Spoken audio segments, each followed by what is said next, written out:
Mustard seed faith, scripture. Okay, y'all, we now live once again. It's the one and only UNG radio station. You're rocking live right now every Tuesday night when we get it in and talk to the independent entrepreneurs. Hey, I've been having a lot of special guests come in today. It's been a beautiful blessing. Right now, I'm honored to have another guest in the building, celebrity, young lady by the name of Johnnie Greene. She's a book writer, has many titles in her life. How you doing tonight, Johnnie? I'm doing wonderful. Hey, you know what I'm saying? I'm happy that you're here, honored that you're here. You know what I'm saying? It's nice, you know what I'm saying? You got latest project, the book, Celebrating Me. Yes. All right, let's dive right into it. Who is, tell us on the mic, tell us, who is Johnnie Greene? Johnnie Greene is a mother, grandmother, and it's amazing how you and I met. And the fact that you asked me to come in on the 29th to interview with you. Because 2013, my grandson came to California on the 23rd of March. Okay. On the 27th, he had a serious asthma attack. Oh, wow. And he died on the 30th. Oh, no. Yes. So this book here is dedicated to my grandson and his mother. What kind of asthma did he have that passed away? He had a real bad case of asthma and allergies. So he came, I went and got him and his mom, brought them to California when he was 11 days old.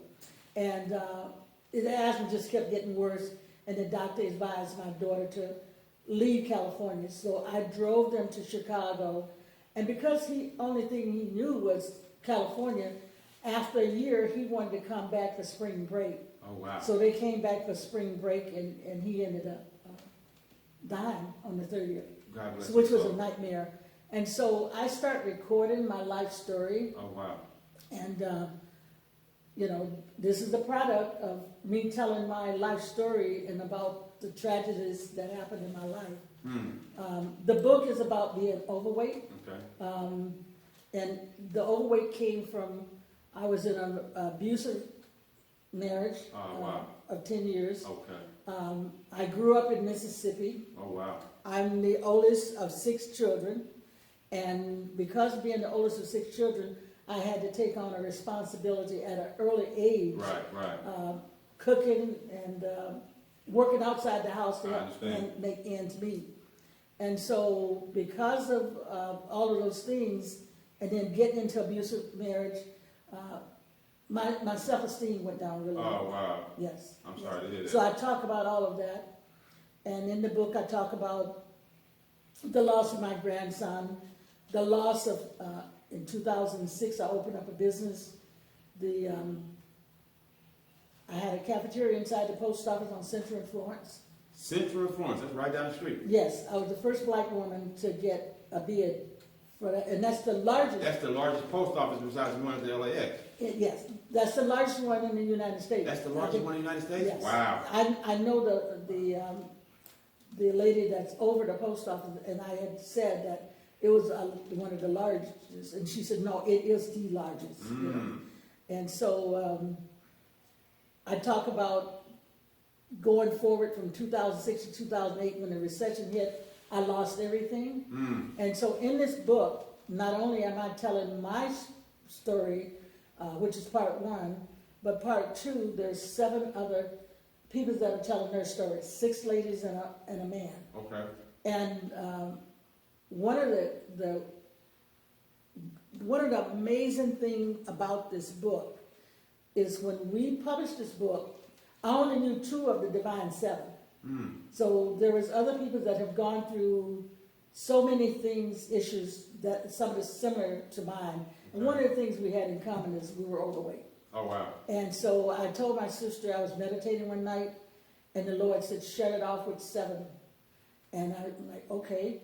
And he showed me they should be called a Divine 7 because mine is part 1. And he said, this is going to be a new beginning for you. You're the 8th person of this. And it's a new beginning because so you allow them to use your voice. Yes. That's what this is about. Okay, you're on a journey. Yes. Okay. And so part 3 is Dr. Med Hayward. She's out of Pasadena, California. Okay. And you really need to get the book because she explains, she was molested, she was raped. Oh, wow. And she went to college to be a psychiatrist. And she explains how when you go through abuse and, whether it's with the spouse or a job, it attaches itself to our organs. I understand. And when it attaches itself to our organ, that's what causes high blood pressure, all the other illness. The stress, everything. Yeah, all the stress and all of that. And so she's willing to do a 30-minute session with anybody that feel they need some answers. That's half the world. Yes. And I'm not ashamed to say I've been to a psychiatrist 2 times. Okay. And we've always had somewhat of a myth about we shouldn't go to a psychiatrist. One of the best things I ever did in my life, because it helped me to understand me and some of the things that I was going through. And a lot of time, you think you're the only one that's going through, and you're not. That's deep. So you're saying basically all that is in this one book? All that is in this one book, and there's 9 of us that are telling our story. It's all Where can the people go purchase this book at right now? CelebratingMe.net. I have my own website. That's tight. Yes. I like that. And you can go to CelebratingMe.net and get my book. You know how powerful it is? A lot of the young world, they really don't understand when, let's just go 20, 30 years ago. There was no Instagram, no Facebook, right? And everybody's kind of promoting their projects now online. So 20, 30 years ago, only thing we did have was a bookstore or posters or banners. It was word of mouth. So it's important for people to get up on these books. Don't let our history leave just because the industry wants to change it to digital book. Okay, we'll go to digital book, but let's still keep the physical copy. Right. And the physical copy is, and what the point that I'm getting at is, if the industry takes your Facebook or your Instagram page away, your page is gone now. All right, all your work you done is gone. Right. But a person like you got a website. Right. Your website is still up as long as you maintain it. Right. So your job that you already know, but some of the youngsters don't know, to get your traffic that you're getting to Facebook and Instagram and YouTube to come to your website. Right.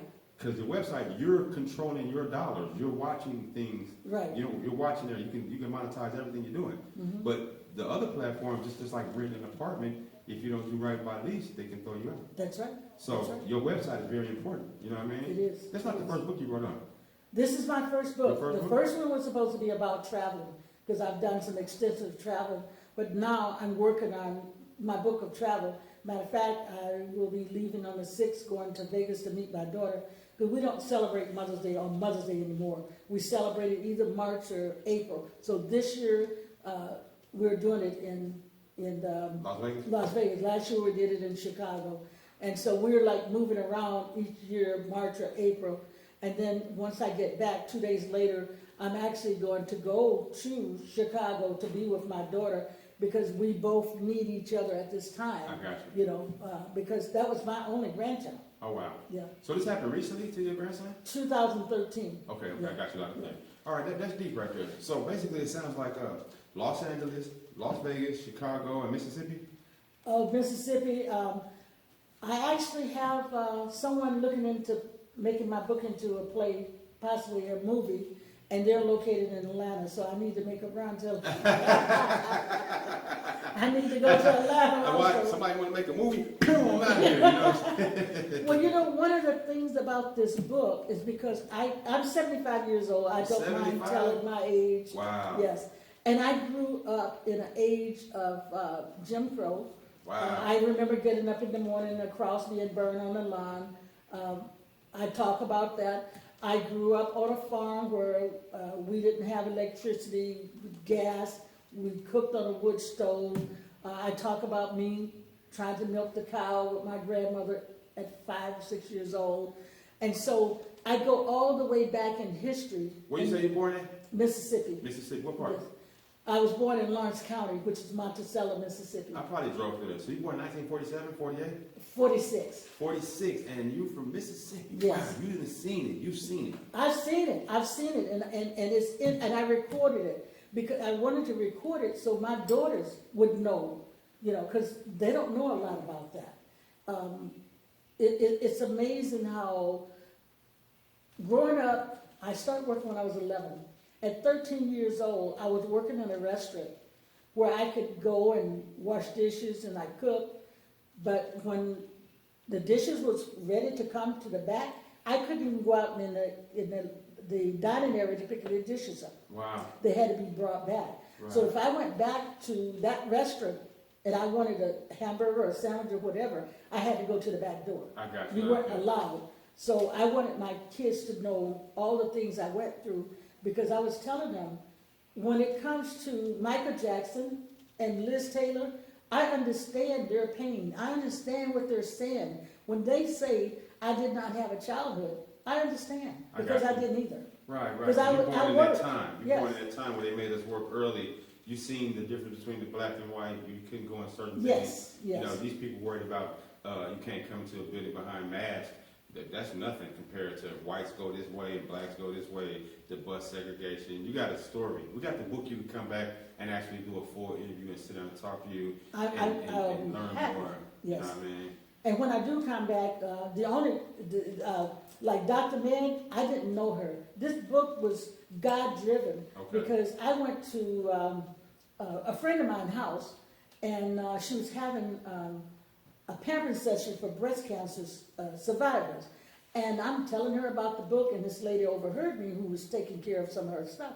And she said, you need to have Dr. Med in your book. And so she gave me the phone number. And I couldn't wait to get outside. I didn't start my car. I called Dr. Med, and she said, yes, I'll do it. This woman has not met me. Wow. Just over the phone, she said, yes, I'll do blessing. it.